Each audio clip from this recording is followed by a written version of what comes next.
সামুদ্রিক পোয়া মাছের এই রান্নাটা মাশাআল্লাহ এত বেশি মজা হয়। যেই দিন এইভাবে রান্নাটা করবেন ওই দিন কিন্তু ভাত একটু বেশিই লাগবে। পেট ভরে ভাত খেয়ে উঠতে পারবেন পোয়া মাছের এই তরকারিটা দিয়ে। আসসালামু আলাইকুম। আজকে পোয়া মাছ ভুনার একটা পারফেক্ট রেসিপি আপনাদের সাথে শেয়ার করছি।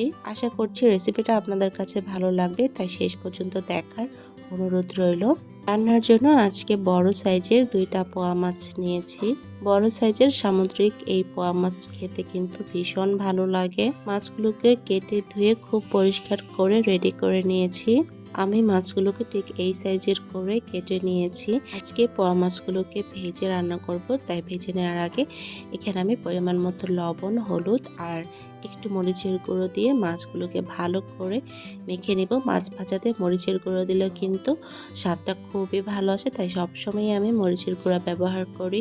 সবজি দিয়ে রান্না করার চেয়ে পোয়া মাছ ভুনা করলেই কিন্তু সবচেয়ে বেশি মজা হয়। মাছগুলোকে ভালো করে মেখে রেডি করে নিয়েছি।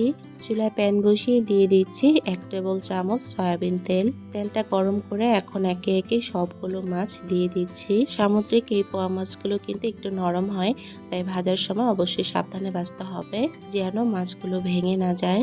প্যানে মাছ দেওয়ার আগে অবশ্যই তেলটা খুব ভালো করে গরম করে নিতে হবে। মাছের এক সাইড প্রায় 2-3 মিনিট ভাজার পরেই কিন্তু আমি এখন সবগুলো মাছ উল্টে দেব। এই রেসিপিটা খুবই সাধারণ এবং সহজ একটা রেসিপি, কিন্তু যারা নতুন রাঁধুনি আছেন তাদের জন্য অনেক উপকারী একটা রেসিপি। মাছের এক সাইড হয়ে গেলে মাছগুলোকে আলতোভাবে উল্টে দিতে হবে যেন মাছগুলো ভেঙে না যায়। তারপরে আমি আরো 2-3 মিনিট ভাজার পরে মাছগুলোকে উঠিয়ে নিব। এখন প্যানে যে বাকি অবশিষ্ট তেলগুলো ছিল ওই তেলেই আমি রান্নাটা করব। এখানে আমি আর কোনো এক্সট্রা সয়াবিন তেল ব্যবহার করছি না। আজকে রান্নায় কিন্তু আমি এখানে টোটাল 1 টেবিল চামচ সয়াবিন তেল ব্যবহার করছি। পেঁয়াজগুলো কিন্তু খুব ভালো করে ভেজে নিতে হবে। পেঁয়াজটা আপনি যত ভালো করে ভাজবেন মাছের এই রান্নাটাও কিন্তু তত বেশি মজা হবে। আমি পেঁয়াজগুলোকে কিন্তু একদম ব্রাউন করে ভেজে নিয়েছি। তারপর দিয়ে দিচ্ছি পরিমাণ মতো লবণ, হাফ চামচ হলুদের গুঁড়া, তারপর লাগছে হাফ চামচ ধনিয়া গুঁড়া আর দিয়ে দিচ্ছি হাফ চামচ মরিচের গুঁড়া। তারপর দিচ্ছি হাফ চামচ আদা বাটা আর দিচ্ছি হাফ চামচ রসুন বাটা। এই সবগুলো উপকরণ ভালো করে কষিয়ে নেওয়ার জন্য এখানে দিয়ে দিচ্ছি একটু পানি। পানি দেওয়ার পরে সবগুলো উপকরণ আমি ভালো করে মিক্স করে দেব। এই রান্নাটা তত বেশি মজা হবে আপনি যত বেশি হাতে সময় নিয়ে মশলাটা ভালো করে একদম ভাজা ভাজা করে কষিয়ে নেবেন। যতক্ষণ পর্যন্ত তেল উঠে না আসবে ততক্ষণ পর্যন্ত কিন্তু সবগুলো উপকরণ ভালো করে কষিয়ে নিতে হবে। আমি একদম ভালো করে কষিয়ে নিয়েছি আর তেলটাও কিন্তু উঠে এসেছে। এ পর্যায়ে এখন আমি দিয়ে দিচ্ছি এখানে 3টা টমেটো আর কয়েকটা আস্ত কাঁচা মরিচ। আপনারা যদি ঝাল একটু বেশি খেতে পছন্দ করেন তাহলে এখানে মরিচগুলোকে অবশ্যই ফেলে দিবেন, তাহলে মরিচের ভিতর থেকে ঝালটা বের হয়ে আসবে। টমেটোগুলোকে মশলার সাথে নেড়ে চেড়ে মিক্স করে দিয়েছি। এখন আমি 3 থেকে 4 মিনিটের মতো ঢেকে টমেটোগুলোকে সিদ্ধ করে নিব। এই টমেটোগুলো সিদ্ধ হতে খুব বেশি একটা সময় লাগে না।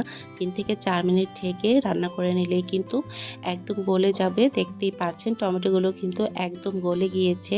পোয়া মাছ ভুনায় টমেটো দিলে কিন্তু রান্নাটা অনেক বেশি মজার হয়। সবকিছু কষিয়ে নেওয়ার পরে কিন্তু আমি আবারও এখানে একটু পানি দিয়ে দিয়েছি ঝোলের জন্য।